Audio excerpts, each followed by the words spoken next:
ನಮಸ್ಕಾರಗಳು. ನಾನು ಬಸವರಾಜ್ ಸರ್. ತಮ್ಮೆಲ್ಲರಿಗೂ ಕನ್ನಡ ಆಕ್ಟಿವ್ ಟೀಚರ್ ಯೂಟ್ಯೂಬ್ ಚಾನಲ್ಗೆ ಆತ್ಮೀಯವಾದ ಸ್ವಾಗತ. ಪ್ರಿಯ ವಿದ್ಯಾರ್ಥಿಗಳೇ, ಇವತ್ತಿನ ಈ ಒಂದು ವಿಡಿಯೋದಲ್ಲಿ ನಾವು ರೇಖಾಭ್ಯಾಸವನ್ನು ಮಾಡೋಣ. ಅಂದರೆ ಕನ್ನಡದಲ್ಲಿ ನಾವು ಗಳನ್ನು ಬರೆಯುವಾಗ ಹೇಗೆ ರೇಖಾಭ್ಯಾಸವನ್ನು ಮಾಡ್ತೀವೋ ಅದೇ ರೀತಿ ಇಂಗ್ಲೀಷ್ ಅಕ್ಷರಗಳನ್ನು ಬರೆಯುವಾಗ ಅಂದರೆ ABCDಗಳನ್ನು ಬರೆಯುವಾಗ ನಾವು ಪ್ಯಾಟರ್ನ್ಗಳ ಅಭ್ಯಾಸವನ್ನು ಮಾಡಬೇಕಾಗತ್ತೆ. ಯಾವ್ಯಾವ ಪ್ಯಾಟರ್ನ್ಗಳ ಅಭ್ಯಾಸ ಮಾಡಿದಾಗ ನಮ್ಮ ಅಕ್ಷರಗಳು ಸುಂದರವಾಗಿ ಕಾಣುತ್ತವೆ ಅನ್ನೋದನ್ನು ಈ ಒಂದು ವಿಡಿಯೋದಲ್ಲಿ ತಮಗೆ ತಿಳಿಸ್ಕೊಡ್ತಾ ಇದ್ದೀನಿ. ತಾವು ನಮ್ಮ ಕನ್ನಡ ಆಕ್ಟಿವ್ ಟೀಚರ್ ಯೂಟ್ಯೂಬ್ ಚಾನಲ್ನ ಸಬ್ಸ್ಕ್ರೈಬ್ ಮಾಡ್ಕೊಂಡಿಲ್ಲ ಅಂದರೆ ಈಗಲೇ ಸಬ್ಸ್ಕ್ರೈಬ್ ಮಾಡ್ಕೊಳ್ಳಿ ಮತ್ತು ಬದಿಯ ಬೆಲ್ಲನ್ನು ಒತ್ತಿ. 1ನೇ ಹಾಗೂ 2ನೇ ವಿದ್ಯಾರ್ಥಿಗಳು ಇದನ್ನು ನೋಡಬೇಕು. ಯಾಕಂದರೆ ಇದನ್ನು ಪ್ರಾಕ್ಟೀಸ್ ಮಾಡಿದ್ರೇ ಅಕ್ಷರಗಳು ತುಂಬ ಸುಂದರವಾಗಿ ನಾವು ಬರಲಿಕ್ಕೆ ಸಾಧ್ಯ. ನಮಗೆ ಬೇಕಾದಂಥ ಸಾಮಗ್ರಿ ಏನಪ್ಪ ಅಂದರೆ ಒಂದು ಸೀಸ್ ಪೆನ್ಸಿಲು, ಒಂದು ಇರೇಸರು, ಆಮೇಲೆ ಒಂದು 4 ರೇಷ ಬುಕ್ ಬೇಕು.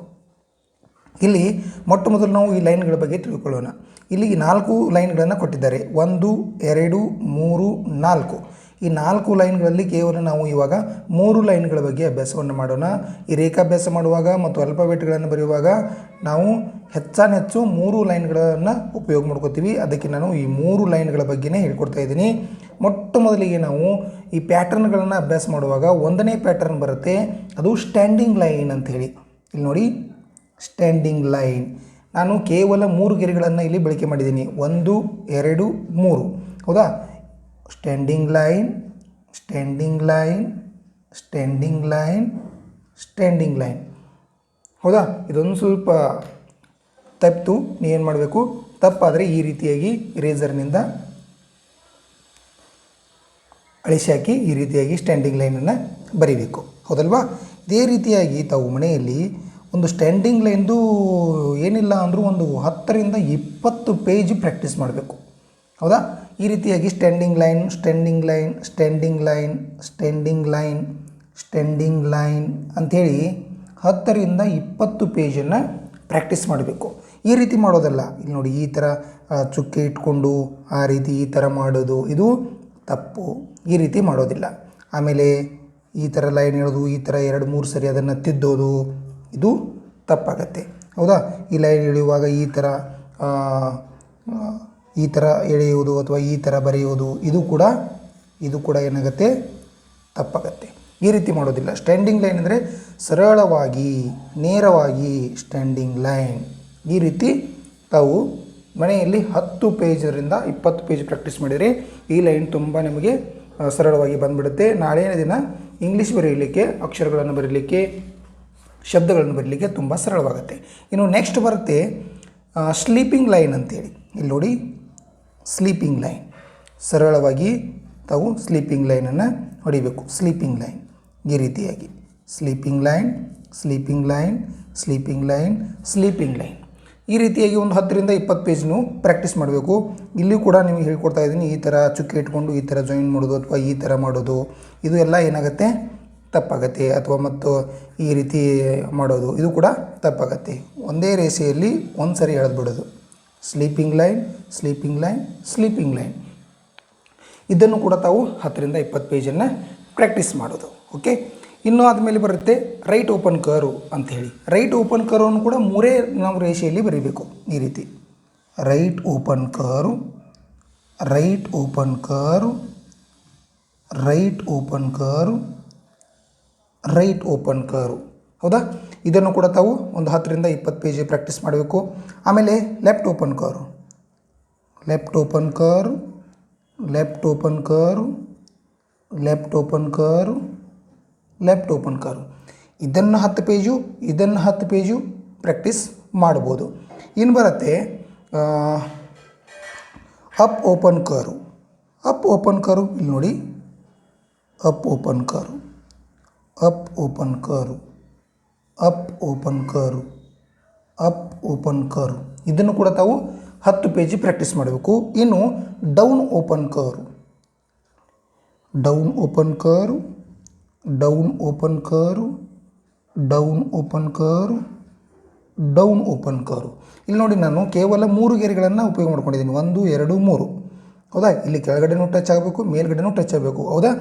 ಇದು right open, left open curve, up open curve, down open curve ಆಯಿತು. ಇನ್ನು ಮುಂದಿಂದು ಅಪ್ವರ್ಡ್ ಲೂಪ್ಸ್ ಮತ್ತು ಡೌನ್ವರ್ಡ್ ಲೂಪ್ಸ್ ಅಂತೇಳಿ. ಇಲ್ಲಿ ನೋಡಿ,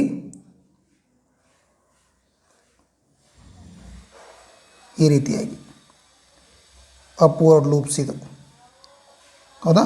ಈ ರೀತಿಯಾಗಿ ಅಪ್ವರ್ಡ್ ಲೂಪ್ಸನ್ನು ಬರಿಬಹುದು. ಅಂದರೆ ಇಲ್ಲಿ ಮೇಲೆ ಗೆರೆಗೂ ಟಚ್ ಆಗಬೇಕು, ಈ ಕೆಳಗಿನ ಗೆರೆಗೂ ಲೈನ್ ಟಚ್ ಆಗಬೇಕು. ಇದು ಅಪ್ವರ್ಡ್ ಲೂಪ್ಸ್. ಈ ರೀತಿಯಾಗಿ ಬರಿಬೇಕು, ಹೌದಾ? ಈ ರೀತಿಯಾಗಿ ಒಂದು 10ರಿಂದ 20 ಪೇಜ್ ತಾವು ಪ್ರಾಕ್ಟೀಸ್ ಮಾಡಬೇಕು. ಈ ಅಪ್ವರ್ಡ್ ಲೂಪ್ಸಲ್ಲಿ ಇನ್ನೊಂದು ಪ್ರಕಾರ ಇದೆ, ಅದನ್ನು ಮಾಡಬೇಕು. ನೋಡಿ,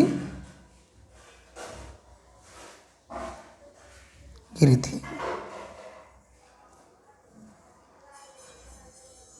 ಈ ರೀತಿಯಾಗಿ ಮಾಡೋದ್ರಿಂದ ರೇಖಾಭ್ಯಾಸ ತುಂಬ ಚೆನ್ನಾಗಿ ಆಗುತ್ತೆ. ಆಮೇಲೆ ನಾವು ಅಲ್ಫಾಬೆಟ್ಗಳನ್ನು, ಇಂಗ್ಲೀಷ್ ಅಕ್ಷರಗಳನ್ನು ಸುಂದರವಾಗಿ ಬರಿಬೋದು. ಇದು ಏನಾಗುತ್ತೆ, ಈ ರೀತಿ 2 ಪ್ಯಾಟರ್ನ್ ಇದೆ. ಅಪ್ವರ್ಡ್ ಲೂಪ್ಸಲ್ಲಿ 2 ಪ್ಯಾಟರ್ನ್ ಇದೆ. ಇದನ್ನು 10 ಪೇಜು, ಇದನ್ನು 10 ಪೇಜು ಪ್ರಾಕ್ಟೀಸ್ ಮಾಡಿಕೊಳ್ಳಿ ಮನೆಯಲ್ಲಿ. ಇನ್ನು ಡೌನ್ವರ್ಡ್ ಲೂಪ್ಸ್ ಈ ರೀತಿ ಮಾಡಿ. ಡೌನ್ವರ್ಡ್ ಲೂಪ್ಸನ್ನು ಕೇವಲ 3 ಗೆರೆಗಳಲ್ಲಿ ಮಾತ್ರ ಇದನ್ನು ಬರಿತಕ್ಕಂಥದ್ದು. ಈ ರೀತಿಯಾಗಿ ಡೌನ್ವರ್ಡ್ ಲೂಪ್ಸನ್ನು ಬರಿಬೋದು, ಹೌದಲ್ವಾ? ಈ ರೀತಿಯಾಗಿ ಇದು ಡೌನ್ವರ್ಡ್ ಲೂಪ್ಸು. ಇದರಲ್ಲಿ ಇನ್ನೊಂದು ಪ್ರಕಾರ ಇದೆ, ಇದೇ ರೀತಿಯಾಗಿ ಡೌನ್ವರ್ಡ್ ಲೂಪ್ಸನ್ನು ತೋರಿಸ್ಕೊಡ್ತೀನಿ ನಿಮಗೆ. ಇಲ್ಲಿ ನೋಡಿ, ಈ ರೀತಿಯಾಗಿ ಡೌನ್ವರ್ಡ್ ಲೂಪ್ಸನ್ನು ಬರಿಬಹುದು. ಈ ರೀತಿಯಾಗಿ ಅಕ್ಷರಗಳು ಈ ರೀತಿ ಪ್ರಾಕ್ಟೀಸ್ ಮಾಡೋದರಿಂದ ಏನಾಗುತ್ತೆ, ತುಂಬ ಅಕ್ಷರಗಳು ಚೆನ್ನಾಗಿ ಕಾಣ್ತವೆ, ಹೌದಾ? ಈ ರೀತಿಯಾಗಿ ಡೌನ್ವರ್ಡ್ ಲೂಪ್ಸ್. ಈ ರೀತಿಯಾಗಿ ಇದನ್ನು ಕೂಡ ತಾವು ಒಂದು 10 ಪೇಜು, ಇದು 10 ಪೇಜು ಮನೆಯಲ್ಲಿ ಪ್ರಾಕ್ಟೀಸ್ ಮಾಡಬೇಕು. ಇನ್ನೊಂದು ಬರುತ್ತೆ ಜಿಗ್ಜಾಗ್ ಲೈನ್ ಅಂತೇಳಿ. ಈ ಜಿಗ್ಜಾಗ್ ಲೈನನ್ನು ಹೇಗೆ ಬರೆಯೋದು? ಇಲ್ಲಿ ನೋಡಿ, ಮೇಲಿಂದ ತೊಗೊಳ್ಳಿ ಅಥವಾ ಕೆಳಗಿಂದ ತೊಗೊಳ್ಳಿ. Up down, up down, up down, up down, up down, up down, up down, up down. ಈ ರೀತಿಯಾಗಿ ತಾವು ಒಂದು 10ರಿಂದ 20 ಪೇಜನ್ನು ಬರಿಬೋದು. ಇಲ್ಲಿ ಮೇಲೆ ತೊಗೊಂಡಿದ್ದೀನಿ, ನೀವು ಕೆಳಗೂ ತೊಗೋಬೋದು. ಈ ರೀತಿಯಾಗಿ ಕೆಳಗೂ ತಾವು ತೊಗೋಬೋದು. ಅಪ್ ಡೌನ್, ಇದಕ್ಕೆ ಜಿಗ್ಜಾಗ್ ಲೈನ್ಸ್ ಅಂತ ಕರೀತಾರೆ. ಕೇವಲ ನೋಡಿ, ನಾನು 3 ಗೆರೆಗಳಲ್ಲಿ ಮಾತ್ರ ಬರೆದಿದ್ದೀನಿ. 1, 2, 3. ಈ ಕೆಳಗಿನ ಗೆರೆಗೆ ನಾನು ಏನೂ ಟಚ್ಚೇ ಮಾಡಿಲ್ಲ, ಹೌದಾ? ಈ ರೀತಿಯಾಗಿ ತಾವು ಒಂದು 10ರಿಂದ 20 ಪೇಜು, ಒಂದು 70-80 ಪೇಜನ್ನು ಇದನ್ನು ಪ್ರಾಕ್ಟೀಸ್ ಮಾಡಿದಿರಿ ಅಂದರೆ ಎಲ್ಲ ಒಂದು ಪ್ಯಾಟರ್ನ್ಗಳನ್ನು ಸೇರಿ ಹೇಳ್ತಾ ಇದ್ದೀನಿ ನಾನು. ನಿಮ್ಮ ಅಕ್ಷರಗಳು ಬಹಳ ಚೆನ್ನಾಗಿ ಬರುತ್ತೆ. ಮುಂದಿನ ದಿನಗಳಲ್ಲಿ ನಾನು ABCDಯನ್ನು ಹೇಗೆ ಬರೆಯೋದು, ಈ ಒಂದು ಲೈನ್ಗಳನ್ನು, ಈ ಪ್ಯಾಟರ್ನ್ಗಳನ್ನು ಅಭ್ಯಾಸ ಮಾಡಿದ ಮೇಲೆ ತಮ್ಮೆಲ್ಲರಿಗೂ ತಿಳಿಸ್ಕೊಡ್ತಾ ಇದ್ದೀನಿ. ಒಂದೊಂದೇ ಅಕ್ಷರಗಳ ಬಗ್ಗೆ ಅಭ್ಯಾಸವನ್ನು ತಿಳಿಸ್ಕೊಡ್ತೀನಿ. ಇಲ್ಲಿ ನೋಡಿ, ಇದು ಸ್ಟ್ಯಾಂಡಿಂಗ್ ಲೈನು. ಇದನ್ನು 10 ಪೇಜ್ ಅಭ್ಯಾಸ ಮಾಡಿ, 10 ಪೇಜ್ ಇದನ್ನು ಪ್ರಾಕ್ಟೀಸ್ ಮಾಡಿ, ಅಂದರೆ 4 ರೇಷೆ ಬುಕ್ಕಲ್ಲಿ ಬರೀರಿ. ಆಮೇಲೆ ಸ್ಲೀಪಿಂಗ್ ಲೈನು, ಇದನ್ನು 10 ಪೇಜು ಬರೀರಿ, ಪ್ರಾಕ್ಟೀಸ್ ಮಾಡಿರಿ. ರೈಟ್ ಓಪನ್ ಕರ್ವ್, ಇದನ್ನು 10 ಪೇಜ್ ಬರೀರಿ, ಹೌದಾ? ಆಮೇಲೆ ಲೆಫ್ಟ್ ಓಪನ್ ಕರ್ವ್, ಇದನ್ನು 10 ಪೇಜ್ ಬರೀರಿ, ಹೌದಾ?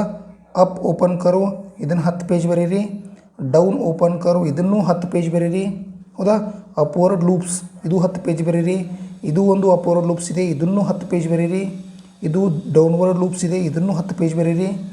ಇದು ಡೌನ್ವರ್ಡ್ ಲೂಪ್ಸ್ ಇದೆ, ಇದನ್ನು 10 ಪೇಜ್ ಬರೀರಿ, ಹೌದಾ? ಆಮೇಲೆ ಜಿಗ್ಜಾಗ್ ಲೈನ್ಸ್, ಇದನ್ನು 10 ಪೇಜ್ ತಾವು ಬರೀಬೇಕು. ಆಮೇಲೆ ಇದು ಸ್ಲೀಪಿಂಗ್ ಲೈನ್ ಇದೆ, ಇದನ್ನು 10 ಪೇಜ್ ಬರೀರಿ.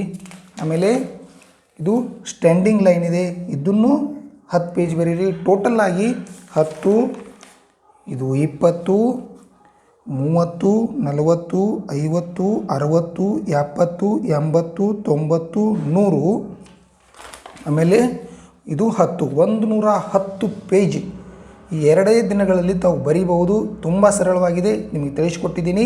ಈ ರೀತಿಯಾಗಿ ಅಭ್ಯಾಸ ಮಾಡಿದರೆ ನಾಳಿನ ದಿನಗಳಲ್ಲಿ ABCDಗಳನ್ನು ತುಂಬ ಸುಲಭವಾಗಿ ಬರೆಯಬಹುದು. ಅಕ್ಷರಗಳು ತುಂಬ ಅದ್ಭುತವಾಗಿ ನಿಮ್ಮ ಅಕ್ಷರಗಳು ಕಾಣಿಸುತ್ತವೆ ಅಂತ ಹೇಳ್ತೇನೆ ವಿದ್ಯಾರ್ಥಿಗಳೇ. ಇದನ್ನು ತಾವು ಪ್ರಾಕ್ಟೀಸ್ ಮಾಡಬಹುದು. ತಾವು ಇನ್ನೊಂದು ಲೈನ್ ಇದೆ, ಅದು ಫಾರ್ವರ್ಡ್ ಸ್ಲಾಂಟ್ ಲೈನ್ ಅಂಥೇಳಿ. ಈ ರೀತಿಯಾಗಿ ಅದನ್ನು ಫಾರ್ವರ್ಡ್ ಸ್ಲಾಂಟ್ ಲೈನ್ ಈ ರೀತಿಯಾಗಿ ಬರಿಬೋದು. ಫಾರ್ವರ್ಡ್ ಸ್ಲಾಂಟ್ ಲೈನ್ ಅಂತೇಳಿ ಈ ರೀತಿಯಾಗಿ ತಾವು ಒಂದು 10, 15, 20 ಪೇಜನ್ನು ಪ್ರಾಕ್ಟೀಸ್ ಮಾಡಬೇಕು. ಇದು ಫಾರ್ವರ್ಡ್ ಸ್ಲಾಂಟ್ ಲೈನ್ ಅಂತೇಳಿ, ಹೌದಾ? ಇನ್ನು ಬ್ಯಾಕ್ವರ್ಡ್ ಸ್ಲಾಂಟ್ ಲೈನ್, ಇಲ್ಲಿ ನೋಡಿ, ಬ್ಯಾಕ್ವರ್ಡ್ ಸ್ಲಾಂಟ್ ಲೈನ್ ಅಂಥೇಳಿ ಇದನ್ನು ತಾವು ಒಂದು 20 ಪೇಜು ಅಥವಾ 10 ಪೇಜು ಪ್ರಾಕ್ಟೀಸ್ ಮಾಡಿದರೆ ತುಂಬ ಸರಳವಾಗಿ ಅಕ್ಷರಗಳು ಚೆನ್ನಾಗಿ ಮೂಡುತ್ತವೆ. ಇದನ್ನು ಕೂಡ ತಾವು ಪ್ರಾಕ್ಟೀಸ್ ಮಾಡ್ಬೋದು.